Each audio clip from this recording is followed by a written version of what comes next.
This here's from Inverse. I don't know who they are, but it seems kind of interesting. They say Aquaman 2's box office should teach DC a crucial superhero lesson from January 9th, 2024, still kind of new.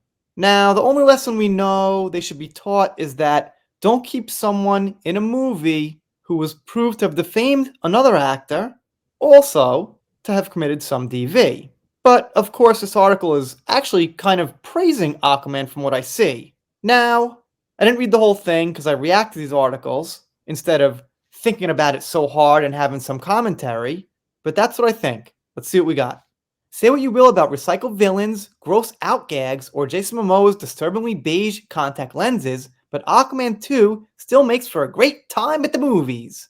The rest of the world seems to agree, as the DC film has finally hit its stride at the international box office. So what they mean is, it did good in China, basically.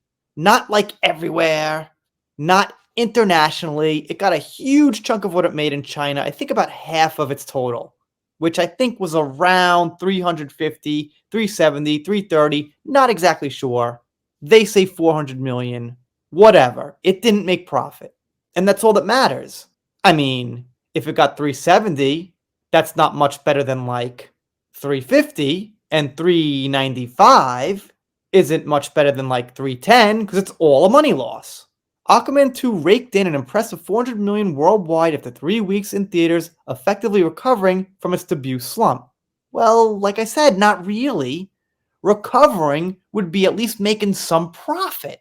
Not recovering means not making profit. Maybe I'm crazy. What do I know about movies? I was just thinking profit was one of the bottom lines, if not the only bottom line for the studio in the end. They dive in the past a bit and remind us how people were surprised about Aquaman 1's box office. Okay, fine. They never shut up about it. I get it. It broke $1 billion. I think because it was new, different. Aquaman was this character underwater where all the other ones were flying in capes, shooting lasers from their eyes and shit. It was just different. I think that's why so many people saw it. Plus, Momoa was more freshly out of Game of Thrones at that point. People loved him in that. It just kind of hit the spot at that point in time. And for the record, it had nothing to do with Mera. She could have just not even been in it.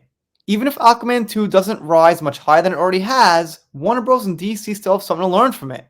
The Aquaman duology is the black sheep of the now defunct DCEU, but it's also one of the franchise's most unlikely success stories. Very successful by not making profit. Sorry, I can't get over it. How can you praise something that didn't make profit? I mean, unless it had some real artistic value that people missed, like some obscure movie, like Searching for Bobby Fischer, about a chess genius and it just flopped, but it's actually great. This isn't that case. This isn't where it flopped, but it's actually great and people are missing it. It flopped because it's disjointed. You've got you-know-who in it. It had a bunch of reshoots, a bunch of postponements, and people are tired of superhero movies. The films belong to a different era, one where comic book adaptations veered a bit sillier. The only details that truly place these films in the last few years are their inclusive cast and impressive visuals. Otherwise, they subscribe to a very 2000s method of filmmaking. I guess they're saying the cast was diverse, which marked it as modern, but it should have been, compared to older, more sillier ones, like they say. Kind of a confusing phrase, doesn't mean much to me. That seems to be why the Aquaman films resonated strongly with audiences. Just slap them together, they both just resonated great. Director James Wan's take on Aquaman would feel more at home in Joel Schumacher's whacked out DC universe than Zack Snyder's.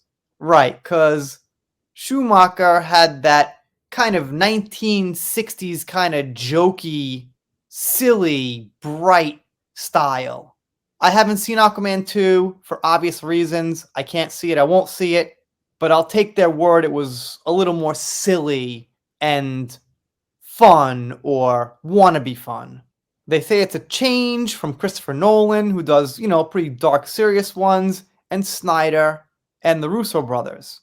So I guess what they're saying is, maybe some of the other superhero movies should be more silly and fun, and they'd do better.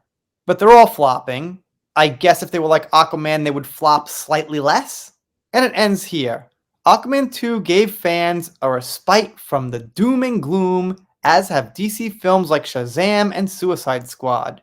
There's clearly an appetite for more diverse storytelling in some of our biggest franchises. Hopefully, DC won't lose sight of that as it attempts to reinvent itself.